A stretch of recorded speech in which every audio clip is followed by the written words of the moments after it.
Menteri Badan Usaha Milik Negara (BUMN) Erick Thohir resmi menunjuk Grace Natali Luisa sebagai Komisaris PT Mineral Industri Indonesia Persero alias Main ID. Hal itu disepakati melalui rapat umum pemegang saham RUPS tahunan yang digelar di Jakarta pada Senin lalu. Lalu berapa besaran gaji yang diterima Grace di Main ID ini? Kalau kita bicara dalam peraturan Menteri BUMN dalam nomor 13 garing Menteri BUMN 09/2021, pendapatan yang diterima seorang komisaris ini berjenjang. Kita akan melihat seperti apa Grace Natali mendapatkan cuan ataupun gaji sebagai komisaris dari Main ID ya. Saya coba sedikit membedah di sini. Sebenarnya kalau bicara mengenai fungsi komisaris, ada dua yang menarik yang mungkin bisa saya sedikit telah terkait dengan apa tugas dan wewenang komisaris. Komisaris itu satu bertugas adalah melakukan pengawasan. Ya, dia melakukan pengawasan. Dan yang kedua memberikan nasihat kepada direksi. Tetapi para komisaris ini tidak mempunyai fungsi operasional. Jadi berbeda dengan para direksi.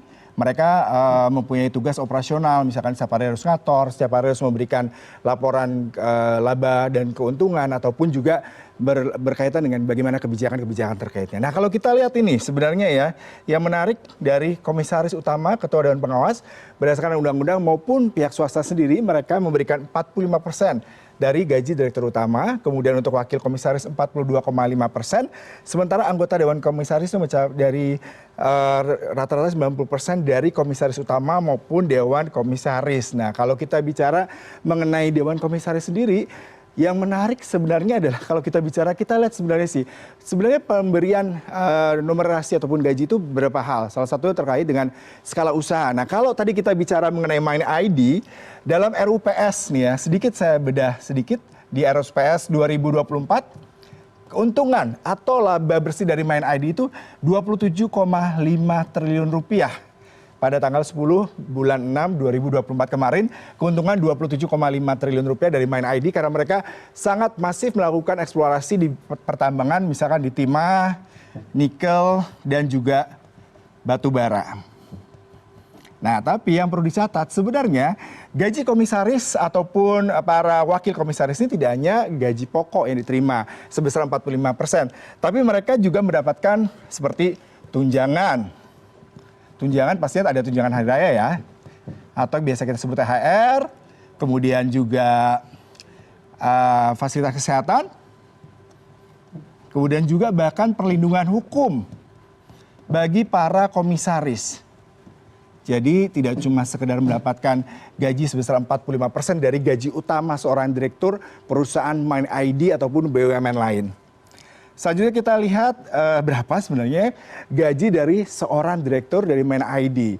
Berdasarkan dari informasi yang kami dapatkan dari laporan tahunan Inalum di 2019, gaji seorang direktur utama itu mencapai 325 juta rupiah. Jadi Grace Natali mendapatkan 45% dari jumlah ini. Angka yang saya tulis tadi mencapai sekitar 146 juta. 250.000. Wah, ini juga angka yang fantastis ya, karena memang jabatan komisaris biasanya memang hanya memberikan nasihat, kemudian memberikan pengawasan, dan juga menetapkan strategi perusahaan, kemudian juga menilai resiko dan kendali perusahaan. Nah, jadi kalau kita bicara mengenai tugas wewenangnya, ini memang sudah diatur oleh undang-undang sendiri, bahwasanya seorang direktur ini mendapatkan, komisaris ini mendapatkan 45% dari 325, lalu kalau kita lihat bagaimana wakil komisaris mendapatkan 146, kita bagi tadi dari komisaris dan juga wakil komisaris.